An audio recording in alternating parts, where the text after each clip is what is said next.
Ini adalah aset terbaik ya, selama 15 tahun terakhir, 15 sampai 16 tahun terakhir ini literally aset terbaik yang ada di muka bumi ini, gitu.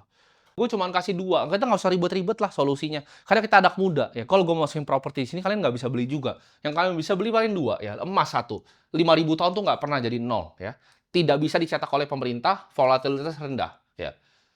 Kerajaan tuh empire tuh runtuh, mata uang tuh punah, tapi emas selalu tetap ya hold value dari nilainya.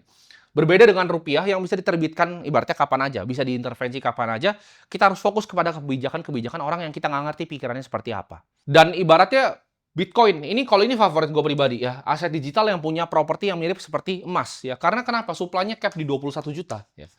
Sekarang orang yang skeptis ketika 76.600 udah mulai nanya, ini gimana ya caranya belajar Bitcoin itu seperti apa? Ya, udah banyak ya yang tadinya dulu 3 tahun lalu mungkin skeptis. Karena kenapa? Kalau kalian lihat Bitcoin ke IDR itu naiknya masih naik sekarang gitu. Karena itu rahasianya, itu yang dipakai sama orang-orang di Turki, di Argentina, di Venezuela ketika negaranya mengalami inflasi yang tinggi sekali. Jadi supply-nya dikunci matematika, maksimal 21 juta selamanya, nggak bisa dibekukan ya. Dan return historis paling tinggi dalam 15 tahun terakhir. Ini adalah aset terbaik ya. Selama 15 tahun terakhir, 15 sampai 16 tahun terakhir ini literally aset terbaik yang ada di muka bumi ini. Gitu. Dan ini yang dibeli sama pemerintah-pemerintah di Abu Dhabi, ini yang dibeli sama orang-orang di Dubai. Kalian ke Hong Kong, ya, kalian ke Switzerland, itu semua orang banyak yang udah percaya. Bukan cuma percaya, tapi mereka taruh uang mereka di sini. Sedangkan kalau orang Indonesia bilangnya ini adalah judi, gitu. Mereka maunya tabungnya uang kertas. Kalau emas takut spekulasi katanya. Dilihat harga naik, harga turun. Tapi selama 5.000 tahun emas itu nggak pernah jadi nol. Itu fakta, ya. Sedangkan tadi gue nggak mau beli yang 99,9987 gitu. Gue nggak mau punya di portofolio gue. Makanya gue bilang ketika krisis, jangan simpen cash. Kalian video gue kan waktu itu.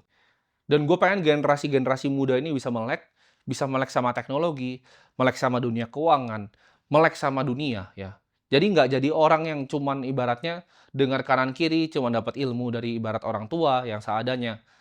Dan kalian ngerasa skeptis dengan semua hal. Ya, kita harus jadi manusia itu punya humility untuk terbuka gitu loh. Oke, ada alternatif yang lain loh. Nggak cuman yang gua tahu tuh segini dan gua jadi paling pintar gitu. Gua yakin dengan generasi yang makin pintar ya, makanya negara ini akan makin bagus ke depannya.